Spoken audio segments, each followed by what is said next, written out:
During a ground zero wreath-laying ceremony, Mr. Obama praised the work of American military and intelligence services that found and killed Osama bin Laden.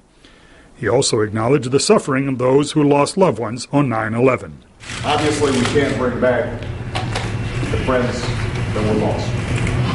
And I know that each and every one of you not only grieve for them, but have also, over the last 10 years, dealt with their family, their children, trying to give them comfort, trying to give them support. Those words underscored the sentiment felt by Nancy Santana. Her son was a restaurant worker on the 102nd floor of the second tower. Yeah, it's painful. It's painful. And no matter what happened, my son is passed away. Building cranes at Ground Zero were motionless during President Obama's visit because construction workers were given the day off. One of them, carpenter Carlos Pereira, welcomed the president and his decision to kill bin Laden.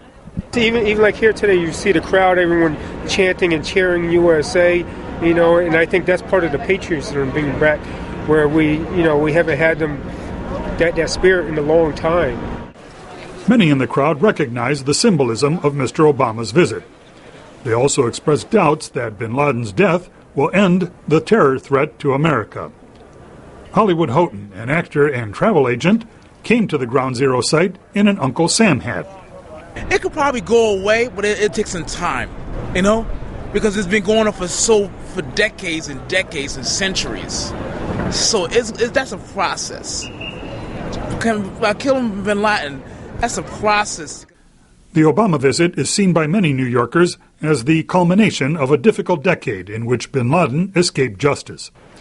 America lost considerable blood and treasure during those years.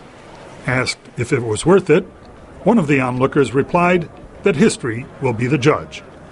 Peter Fedinsky, VOA News, New York.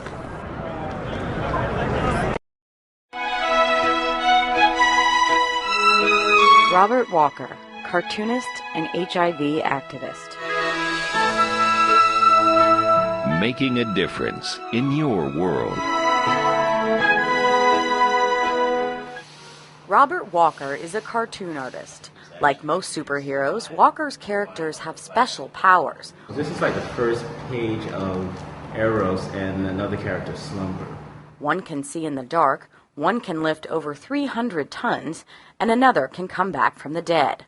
And also, like most superheroes, they suffer from misfortune.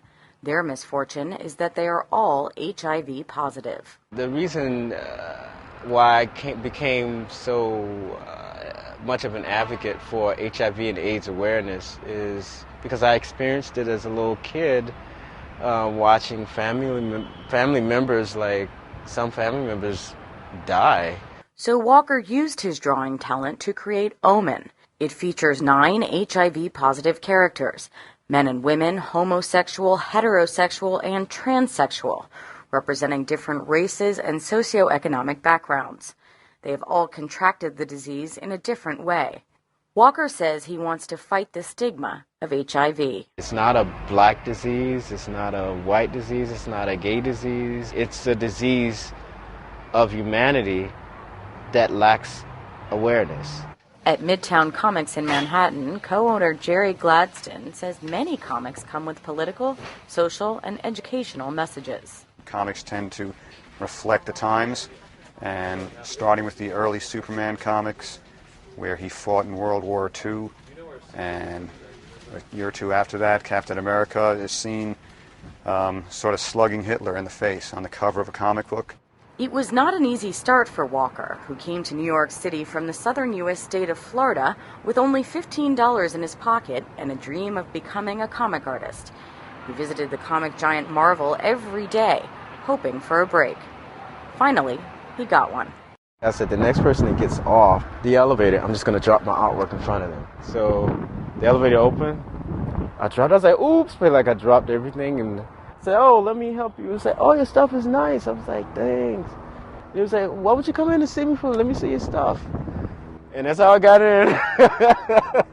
Walker spoke to many HIV/AIDS organizations in researching the book.